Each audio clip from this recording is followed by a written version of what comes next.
Hello, everybody, and welcome back once more to Monster Road Trip. I am the OutbackAl. I'm Yin&Jung. I'm Chibi Noob. And I'm Envy Jitters. And we're on week 2. These early playthroughs usually take a little bit longer because we've never seen anything, so apologies for that. But, alright, so we got a regular motel or a farm.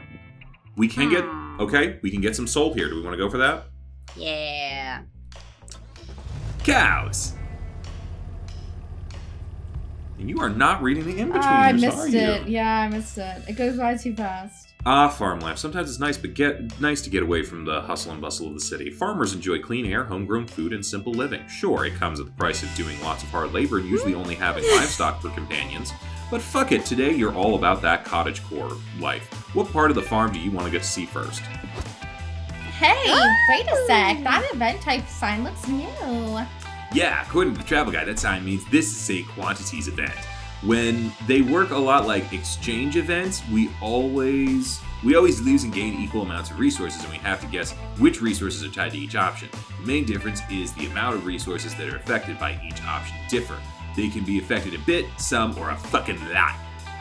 Scott, you never swear. That's how the travel guide phrased it. Dang. So what this foul-mouthed travel guide basically says is that we can choose to play it safe or go bonkers. You already know what Mama would choose, Amira. But this one's up to you, boo. Go for it. Okay. So, alright, but we don't know what resource it's gonna be. Yeah. And it will boost it. Now, Potentially a shit ton. exchanging for more soul, we have a couple things. We're not too low on any one thing right now. No. So I say we kind of go for that and go see the cows. Let's do it. You and your friends wander the farm for a little bit when you run into its owner. Oh, look at their outfits. Ow, cute wants to be them? pumpkin. Me. That's okay. Do it. I just realized this is PSL from Romancevania. I was just thinking that. Oh, hello. I'm Jacqueline. Are you strangers here to help and support me as I restore my grandfather's farm? Nah, we're more like trespassers. We just wanted to pet some of your cute farm animals. Wait, why is that supposed to be Raven's belt? It looks like don't Raven's belt. No, but I like that everyone's getting new outfits every now and then. That's fine too. But I have to warn you, my animals have been acting weird lately. Her face! Things were going great when I raised cows and sheep, but when I bought my pigs... Well, you can see for yourselves. I need to plant at least 45 seeds this afternoon to optimize crop production. But I'll meet you at the barn soon. You check out the barn. The animals have gathered in a circle around one pig standing on a milk crate and giving a speech. Oh, God. Rise up, Animal comrades, farm. says the pig.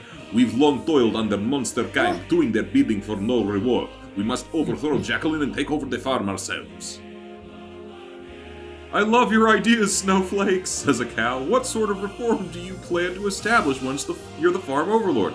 Well, when I am ruler, we'll build a huge walled-in enclosure to imprison the monsters, and then we'll make the monsters pay for it. It'll be awesome. Never mind, it's not Animal Farm, that was a Trump thing. I thought it was Animal Farm too. No. Snowflake is from Animal Farm, but he was the Trotsky one who was, like, thrown out. Alright. It's been a while since I've read Animal Farm. I'm back! Anyway, do you see what I mean? The animals have gone postal. I don't think I'm a tyrannical farm dictator like I've overheard them say. I also don't mind establishing a fair union between me and my animals if that's what they want. But I'm pretty sure Snowflake just wants to establish himself as a cruel dictator and is taking advantage of the animals' limited intelligence to do so. What are you talking about? Snowflake sounds like a great leader. He's going to make the monsters pay for the wall. I've got an idea. Let's introduce a rogue element into Snowflake's regime. The animals won't listen to us monsters, but they might believe one of their own. Oh. That could work. I've met tons of weird animals since I moved here. Let's ask one of these two. Oh, scary. Fuck capitalism, embrace anarchy. Topple this new status quo by planting an anti-establishment punk skunk with tons of raw charm and an insolent band. Send this very normal rabbit who only needs a convincing backstory to go undercover. That is a Five Nights at Freddy's reference. That right there? No. All of Yeah, that? No. We're going with the punk skunk. Yeah. Later, the animals are gathered for another political meeting. Snowflake is doing a Q&A regarding the monster kind insurrection. Snowflake, asks the cow, will we really get all of the hay we can eat in the new regime? Of course, says Snowflake. That's the best part about my regime. We won't have to pull plows or do any work, and we'll have food aplenty. How is that possible? Asks a concerned horse. We do need a more equal labor distribution, but everyone will need to do some work in order for society to function. Snowflake's response is drowned out by someone suddenly wailing on a grungy electric guitar. Who wants to be punk skunk? Oh, you guys are so poor. Who needs society when you can say fuck that noise and make some noise? Wake up, sheepy. I think it was sheeple. Oh, sheep, sorry. We like what he's saying, says the sheep, headbanging in unison. Embrace anarchy! Yeah, anarchy! Wait, let's not be too hasty, Snowflake says desperately. I promise a lifetime of free hay and an enslaved monster to any animal who supports my leadership. No one cares. The skunk is drowning out Snowflake's propaganda with loud guitar solos. The skunk puts on the best punk concert you've ever seen. Well, maybe not the best, but it's definitely the loudest. You gain 2 soul for thwarting an Orwellian plot, but the mosh pit at the concert did a lot of damage to Jacqueline's barn, and you have to pay 2 money to fix it. That's fine. We don't need money. Yeah. Who needs money when you got soul? Yee. Alright. We got an adorable village we can go to, or a low-budget reptile show. Animal Crossing! That's what the village is. Alright, I guess we got an Animal Crossing thing going on. Best thing about the road, nothing happens, and something happens. Oh no. The car has stopped. Hey Polly, look what time it is. Oh, fuck yeah. Put the radio on, Amira. Oh, yay. Welcome back to Convenient Exposition, the radio show where our guests give narratively convenient road trips tips. Mr. Thompson, Mr. McCarthy, what can you tell us about the mysterious resource known as stamina? Ah, stamina. The fuel of our bodies. Yum. Getting stamina is simple. Eat stuff, stay hydrated, get some rest. This is important since arduous activities such as exercising or having intercourse will eat up your stamina. That's good to know. Yeah. Throwing your food away or using it in ways that don't involve eating will also lower your stamina.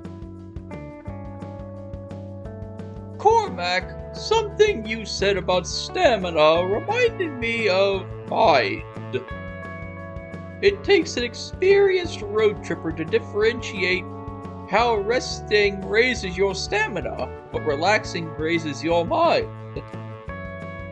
You're spot on, Hunter. A strong, relaxed mind can save you from succumbing to road madness, and what to this day I suspect is an ancient deity preying on the mortal psyche. I do love that voice telling me about how to be relaxed. Relaxing and finding enlightenment will keep your mind up, and so will strengthening your brain by learning new things. But if you overtax your brain, you may actually risk lowering your mind. Anything that strains your brain can result in mind loss. Sorry. From trying to comprehend the incomprehensible to getting in anxiety-inducing situations. You betcha, said the radio host, even thinking a lot for too long like myself after this very edifying rumination, which is why we'll stop this episode right here. Cormac S. Thompson and Hunter McCarthy, everyone. Yay! Thompson and McCarthy, am I right? No, I have no idea what you mean by that, Scott. Me neither, Polly. Me neither. Animal Crossing. Wow, what a cute little village. All the inhabitants are adorable animals. There's Bartholomew, the classy giraffe, Boston, the buff bluebird, Bernard, the shy capybara, and the other one. You can't wait to meet them all. What will you do? We want to catch bugs, attend a town hall meeting, or decorate a neighbor's house. Someone who's played this game, you let me know what you want to do. I like decorating. Okay. Alright, you and your friends wander the village for a bit looking for a house that needs a glow up. Howdy, little animal bro, do any of you need help redecorating your house? No! Oh my god. That's how they sound, right? It's a glitch in the system. Yeah. Should we actually, I don't know, someone actually voiced this. I was trying to do. I haven't played Animal Crossing. I like that. I like that idea. Is that what they Yes. sound like in Animal Crossing? I haven't actually played it. Yes. Yeah, more or less. I'm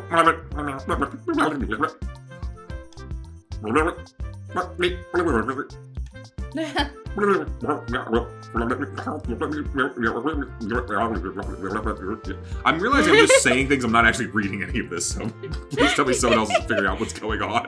I feel like John DiMaggio. Rada rada. Yeah.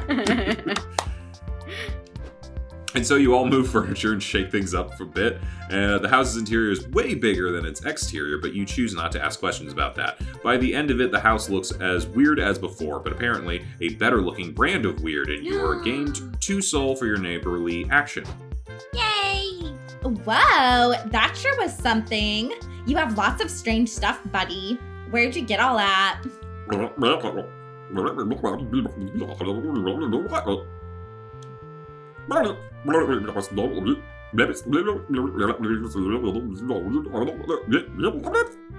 Sure. But wait, if you're getting rid of all of it anyway, why can we only take 1?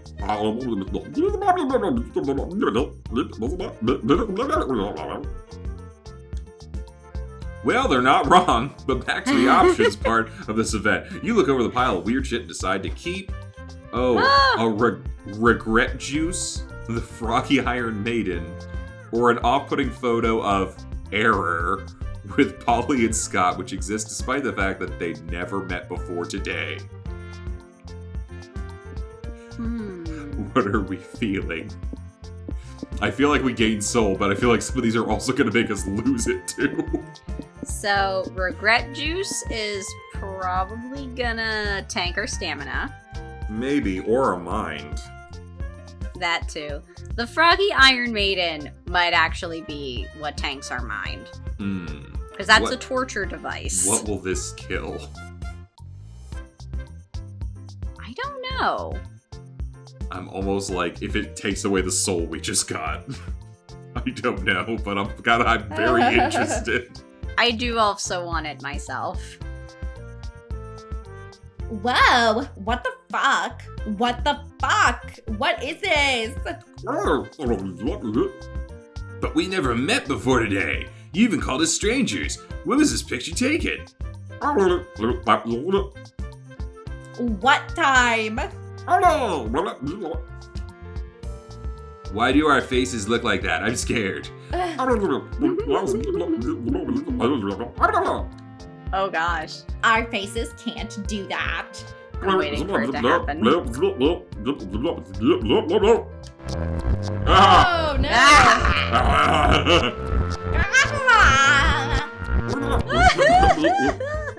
What the fuck just happened? Guys, my soul doesn't feel right. Nope. You and your friends leave immediately and you lose 2 minds. Uh-oh. Yep. So I don't want to meet that person again. That was kind of scary. Should we go to a cryptic tech company or the hole? Well, honestly, well, we are a little low on money. yeah. I mean, we could get money from either. I don't know. What do you guys think? I'm kind of interested in the hole, if I'm being honest. Yeah. I love taking holes, but this one seems next level. Respect. A hole in the desert. Man, they'll turn anything into a tourist trap, huh? Some say the hole is bottomless, but that can't really be true, can it? Well, since you're here, what do you want to do? Do we admire the hole, forfeit material goods, or pull a prank? Now that's a dangerous looking road sign to me, and we also don't know what we're giving up, but I kind of feel like gambling with the prank masters. Okay. Alright, there are plenty of other visitors here, ripe for the pranking. You and your friends scope out your next target. Ooh. Oh, hey! Headmaster Weaving! Me. Look, there's the hole. I love a good hole in the middle of the desert. Who do you think dug it? I wonder if it started as punishment. The beautiful suffering of pointless manual labor. Want me to dig a bottomless hole for you, Miss Weaving? I could use the exercise anyway. You dig a bottomless hole? For me? Why, that's the nicest. Hi, Coach. Hi, Camp Director, Miss Weaving. You two seem like you were having fun talking privately, so I wanted to butt in and have fun too. What Scott means to say is that we're tour guides. Yeah, let's go with that. We're here to tell you fun facts about the hole. Fun fact, holes play a big role in the 3 pillars of modern society: straws, grave digging, and the donut industry. Fun fact, I love digging holes. It's my favorite hobby. I know, Mr. Howell. We passed some of the holes you dug here on the way. It's a wonder we found the true landmark at all. Well, Amira, Polly, and Scott loaded the bases. Now we're up to bat. Give us a real hole-in-one fun hole fact. This hole is so deep you can most likely fit like 30 pies in it. Many have argued the mysterious origins of the hole, but in reality, it was a very weird marketing stunt pulled by a pizza place in the 80s. If you listen carefully, the hole will whisper your darkest desires to you. Don't get confused if the hole sounds a lot like me, sheer coincidence. Okay, by the look of these, it looks like how much are we willing to invest what we're gonna lose to get something back? Yeah. So, I don't know what we're getting out of this. Do we want to just go for it all? Or want to play it safe? Because I think with the exchanges, it's always like +2, -2. This is like probably like +1, +2, +3. So, it's just going to be big stuff. Yeah, I'm just worried about losing soul. Do we just want to play it safe for now? Yeah. Alright. Well, that much? I've never seen 30 pies together, so I gotta assume that it's a lot. It is a lot, Scott. I want to tell you how proud I am how much better you've become at assumption making. This is ridiculous. Pies are a terrible measurement for the depth of a hole. Do you know for sure that they're terrible measurement, though? Have you ever tested it? Well, no, I haven't. But I'm sure no one else has either, due to the sheer stupidity of it all. Nobody's tested it until today. That's the scientific method. Test your theories, write a paper about it, get a Nobel Prize. This probably isn't Nobel Prize research, but fuck it, you're in. Coach buys the pies and you chuck them in the hole. Cool! Your hypothesis was correct, Amira. 30 pies fit in the hole with lots of room left over. Wow, do you think 31 pies would fit in the hole? Sometimes we must accept that not all questions can be answered, Scott, and that's part of life's beauty. I can't watch this idiocy anymore. Coach, can we please go? Sure. You want to stop by a bakery? This face hole of mine can surely fit at least 1 pie. You gain +1 mind for your research, but you lose 1 stamina because of those pies because one of those pies was actually yours. Oh well. Okay. So we weren't really going to get soul out of that anyway. That's Okay. fine. Should we go to a Gothic manor? Or probably just a mirage? I want to go Probably to the just- Gothic Manor. Alright. I'm bored. I missed it. That doesn't matter because the car stopped. I'm bored. Again. Oh my god. Scott, fuck. Turn the radio on. Convenient exposition has started already. We can't miss it. Roger! Mr. Thompson, what were you telling us about hype again? Yes. Let me repeat. Anything that makes you rejoice to your core will get your hype up. That includes laughing out loud, doing thrill-seeking stuff, going to town, if you know what I mean. Wink, wink. I like keeping my hype strong and vigorous. That's why I avoid all the stuff that will lower my hype. Like doing boring stuff, mingling with dull or annoying people, and choosing mundane solutions over epic ones. Amen.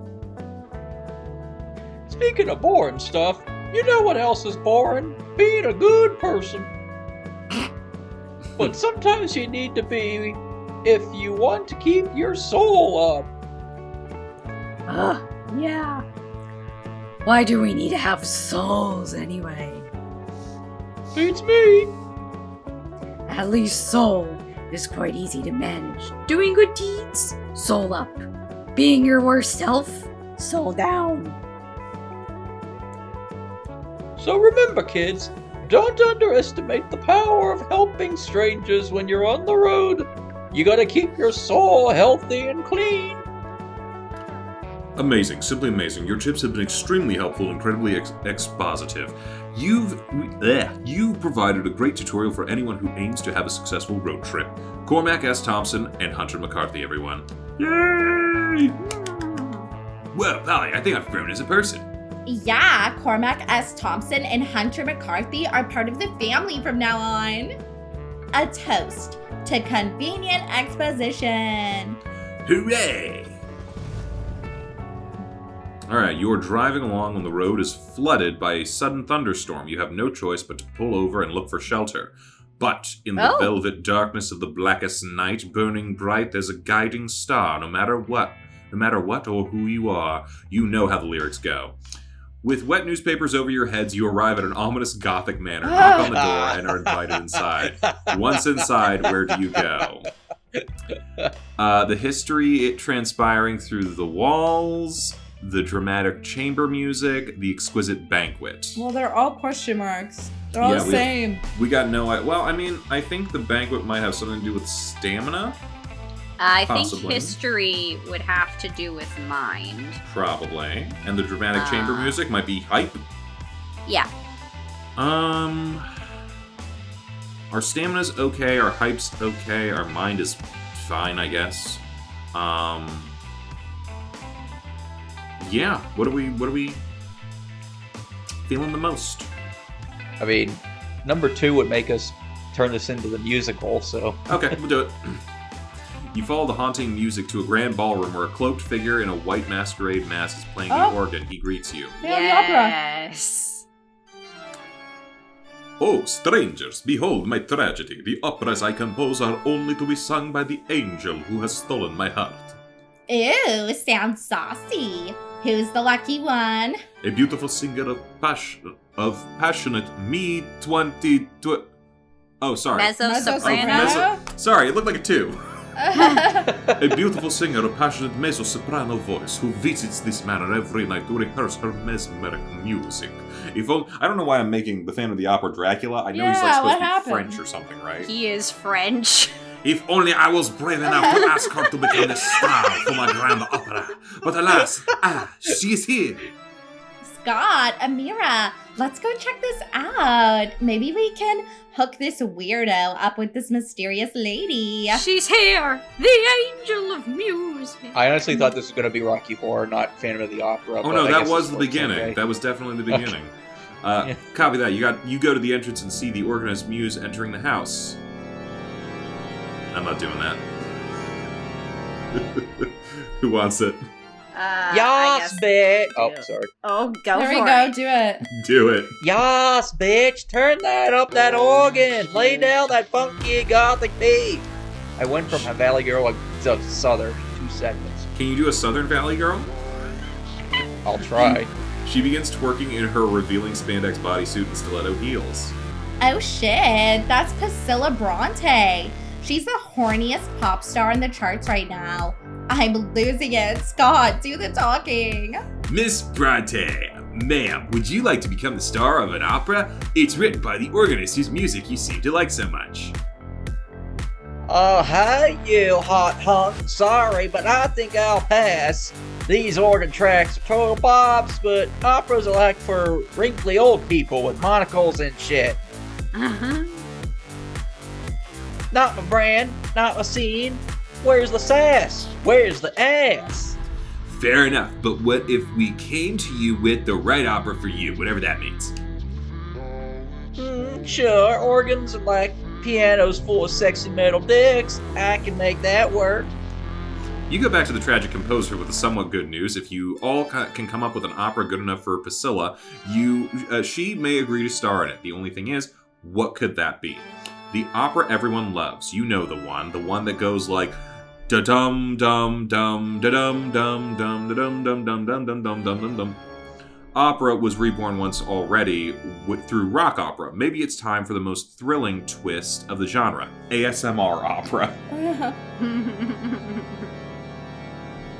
I don't know that I would like it, but I'm interested in how the fuck that would work.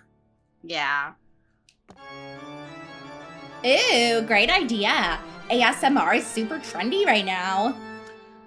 I could do an ASMR opera. It's not a genre. Yeah, it's not a genre I know, but I love a challenge. Okay. I'll craft a story filled with pathos and tragedy about people wearing leather and carrying whips. No. ASMR is like whispering and doing mouth sounds close to a microphone. Oh, mouth sounds. That sounds kinky. I'm in. Well, not all ASMR is kinky. It's also used for relaxation, meditation, sometimes spiritualism. Yeah, I get that, but if I'm gonna do ASMR, it's gonna be the raunchy, freaky shit. That licking and deep-throating that mic shit. Will that work? I don't see why not. You proceed your opera. Less than 3 soothing, sloppy ASMR opera, less than 3 mouth That's sounds. hard. I know, but I'm bringing it. Mic licking, sensual tapping, less than 3. Drool, less than 3. Starring Priscilla Bronte. The audience loves it. Never before have they been simultaneously so relaxed and so aroused. One opera critic reviews it and says, "No one seems to agree on what defines art, but if an opera can give me such a big hard-on, maybe that's true art." Another says, "For years, I had to pretend to like opera to fit in with my critic friends. Not anymore. Finally, someone made an opera that isn't fucking boring." You gain 2 mind from the relaxing ASMR, but you lose 2 hype because even if Priscilla made it sexy, you still propose a genre meant to put people to sleep. As the show closes, the organist approaches Priscilla. "Mademoiselle, I can't hold it in any longer. I'm deeply in love with you. Your voice is as angelic, a glimpse into what true beauty is, and each time you open your mouth, I'm transported to what must be paradise." Aw, thanks. You're cute in a gloomy, creepy way. Want me to swallow your mic? And so she swallowed his mic, by which I mean his penis, if that was unclear. A true love story. Time to stop and get some rest. Alright. I don't know why the French, hurt me a little bit. Alright. It was the French. It was the French. Alright. We can get some info. We don't know what all of these do. Yeah, might as well track. This is a convenience store. Maybe we can buy something. Oh. Welcome to the benches, where you can relax and talk with either Polly or Scott. The conversations you can hold with them are a chill narrative treat with no choices to be made. If you have enough conversations, you might score a date ending with one of... Oh! Okay. That's cool. Also, by having a conversation with Polly or Scott, you'll activate the chaotic energy passive effect, which will remain active for the following week. What does it do exactly? Find out for yourself. Now go make some small talk. Who do we want to talk to? Flip a coin. You might as well do what all great men do when they make a choice. They flip a coin. Polly. Okay. Talk about her favorite books, her favorite her interesting cooking. I guess that's going to be meth, and that one's actually going to be Russian literature, I think. It is! Yes! What a great question. She loves Dostoevsky. But gosh, it'd be so hard to boil down what I love about literature in just a few lines. I like stuff that's intense, erratic, and raw. Take the Magus, for instance. A young graduate goes to a Greek island and falls right into the cryptic psychological games of an eccentric old man who lives there. The little charades seem amusing to both the character and the reader at first, but they slowly and increasingly become darker and more powerful. You end up moving through the book as if you were immersed in a dense substance or sort of fever dream. Whoa, sounds interesting. And of course, there's a place in my heart for the motherland. I mean, the Russians basically defined modern Western literature, like take Dostoevsky. His greatest novels shaped the literary canon, but he also has amazing lighter things like The Gambler. That novel is where I got my name from.